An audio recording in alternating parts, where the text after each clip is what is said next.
یہ کائنات کا سوز و ساز غالب نے کہا یہ سب کچھ کربلا کی وجہ سے، اور یہ وہی امام ہے کہ جس نے بتایا کائنات کو کہ چاند ہو محرم کا، اس لیے میں نے سیاہ لباس پہنا۔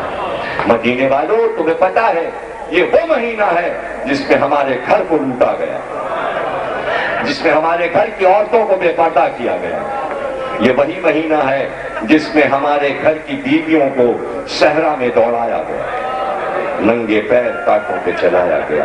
آؤ آؤ اور مجھے تعزیت ادا کرو۔ چاند رات کو گھر کے دروازے پہ کھڑے ہو کر رونا شروع کرتے اور کہتے آؤ ہمارے گھر میں مجلس ہونے جا رہی ہے۔ امام رضا نے مجلس کا انداز کائنات کو سکھا دیا۔ اور کون سا وہ شاعر تھا؟ مرثیہ خان تھا، جس کی خواہش یہ نہ ہو کہ ہم جائیں اور امام کے دربار میں امام حسین کا مرثیہ پڑھیں۔ اپنے گاؤں سے آتا تھا دیبل خزائی، ایک ہی اس کی بیٹی تھی اور وہ نابینا تھی، چلنے لگتا تو بیٹی رخصت کرتی۔ اس دفعہ چلنے لگا محرم سے پہلے تو بیٹی نے کہا جا رہے ہیں آپ مرثیہ پڑھنے امام کے پاس، امام حسین کا مرثیہ پڑھنے۔ ارے آپ کیا جاتے ہو، کچھ دیتے تو ہے نہیں امام آپ کو، آپ ہمیشہ خالی ہاتھ آ جاتے ہو۔ تو بیٹی سے کہا ایسی بات نہ کر، انہیں ہر بات کی خبر ہو جاتی ہے، ان کے دربار میں شکوہ نہیں کرتے، شکوہ نہیں کرنا چاہیے۔ ارے ان سے ہم جو مانگیں وہ کائنات کی دولت دے دیں، یہ تو کیا کہتی ہے؟ بس مرثیہ پڑھ کے جو اترا منبر سے تو کھڑے ہوئے امام اور کہا دیوبند آ ذرا میرے گلے سے لپٹ جا۔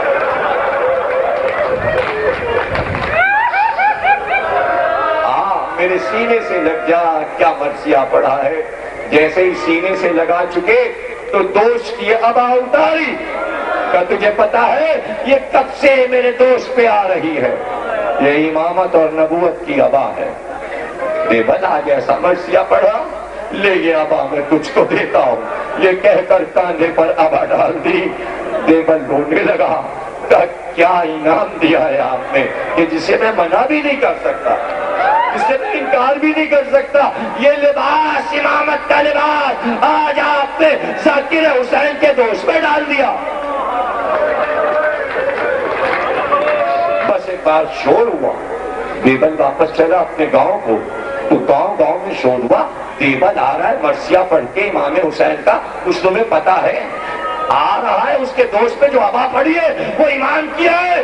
لوگ گھروں سے نکل پڑے کہ اس ابا کو چومیں گے، ہزاروں کا مجمع لگ جاتا، جدھر سے دیوبند جاتا لوگ چاہتے کہ اس ابا کو چوم لیں، یہ امام کی ابا ہے۔ اس کے ٹکڑے ٹکڑے ہو گئے، ہر ایک اس ابا کا ٹکڑا ٹکڑا لے گیا، لیکن جب گھر پہنچا تو اس ابا کا اتنا ٹکڑا بچا تھا کہ جو اس کی مٹھی میں رہ گیا تھا۔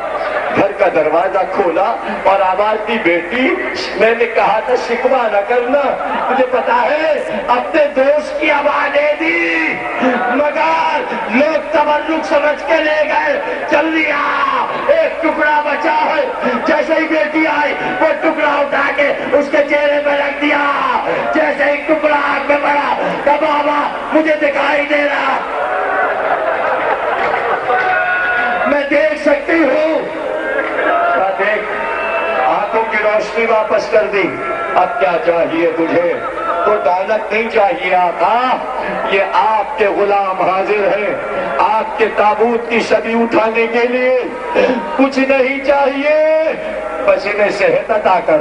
اگر کسی کو کوئی بیماری ہو تو اس کو دور فرما دے۔ جو بیمار ہیں سب نے مجھ سے کہا، جن جن میں دعا کے لیے کہا ہے ان سب کو نام بنام میں اس تابوت میں گروی کرتا ہوں۔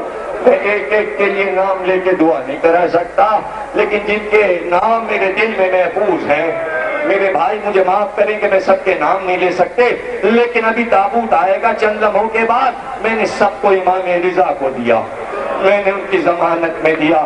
ضمانت امام رضا کی ہوتی ہے، اے امام جو پکارے آپ کا تابوت پکڑ کے صحت بانٹ دیجیے آج، اسی لیے ہم نے آپ کا نسخہ پڑھا۔